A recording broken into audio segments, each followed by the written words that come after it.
cili është motivi për të cilin janë shkarkuar Sara Goxhaj dhe Albando Kurshi? Arimi ta kuptojmë nga shkresat? Shiko, ne 153 kodit punës flet për në prerën e marrëdhënieve financiare në mënyrë të njëanshme dhe në mënyrë të mëhershme. Çfarë kanë bërë këta dy njerëz? Pra, njëri është larguar nga shërbimi civil, tjetra është shkarkuar nga detyra. Avokat të dy urdhrat janë kundërshtim me ligjin. Dhe unë besoj që gjykata administrative do i hedh poshtë që të dyja, sepse nuk ka bazë ligjore dhe nuk ka kodi punës, ka fatet e veta, kohën që paralajmërohet, paralajmërim nga puna, tjera, pra mos i hyjmë terminologjisë. Kaq të menjëhershme thua. Besoj janë kundërshtim me administrative dhe me ligjet në fuqi këto dy urdhra. Pasi nuk është bërë interpretimi i saktë dhe motivi i lirimit nga puna, pse?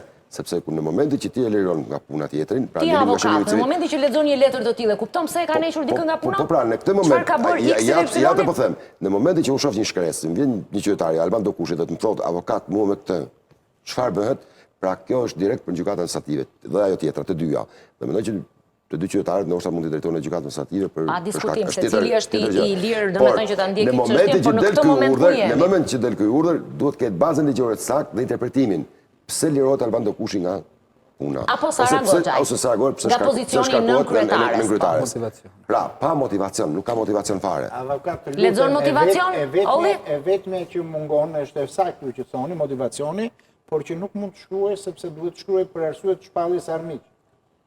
E tani Nardi të lutem. Po gjithsesi shikon Nardi, edhe sikur ky të jetë leximi,